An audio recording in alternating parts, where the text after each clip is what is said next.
let's imagine the show is just about to start. You can hear the audience T minus 10 seconds before the show starts.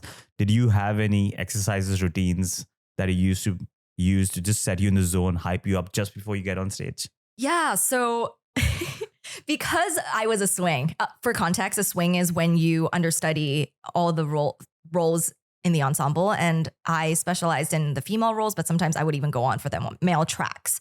Because let's say someone was sick, someone called out, someone had, a vacation or a personal business. Only the swings can take on filling in the shoes. So no other ensemble member that's on stage every night can do the responsibilities of anyone who wasn't on stage. So that was the swing team.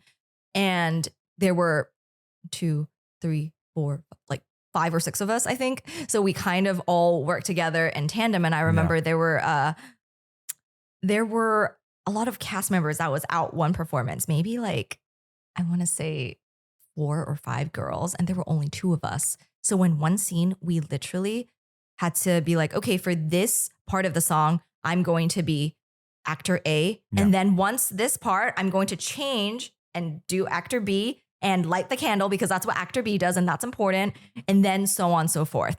So because I was a swing and I had all this responsibility, keeping my mental health was kind of more priorities. So anytime that I had to go on stage before that, like honestly, it would be a lot of rest and going through my notes. So that was my ritual in terms of being a swing, because I had to know that I knew what I was doing, because I didn't want to not relive, but I didn't want to live, those nightmares when you dream about going on stage and forgetting your lines and you just don't know what you're doing. I didn't want to do that.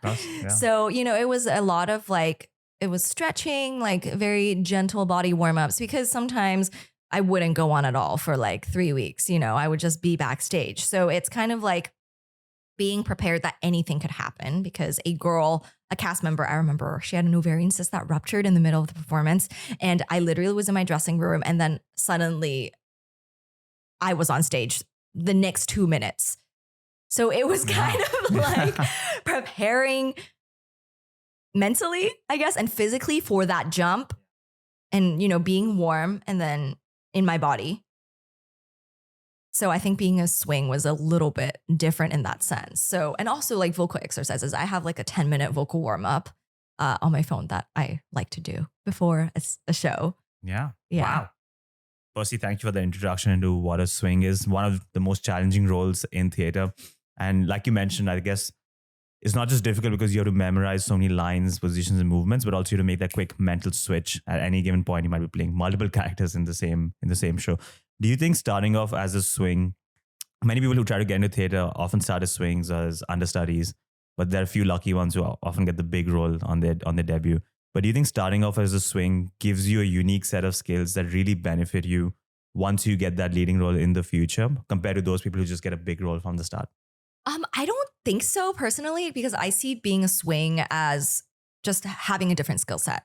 Okay. Because being a swing, like we call it swing brain, is kind of like you have to have a very mathematical brain and being able to compartmentalize things. And some people just have it and some people just don't. And it doesn't mean that you're a better actor or more talented or nothing. It's just a very different skill set. It's like if someone was a consultant and a marketing expert, very different things.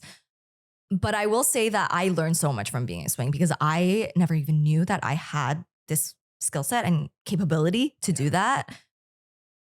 And I learned a lot about being aware and being present during a show. Because now whenever I go back to theater and I'm rehearsing, I don't only focus on my specific part. I'm so in tune with like, ooh, what are they doing? What's happening around me? Like my peripheral vision, let's say, has been opened. Because when I'm just staring at you, like I see all of this around me. And before I was a swing, it would only be like tunnel vision.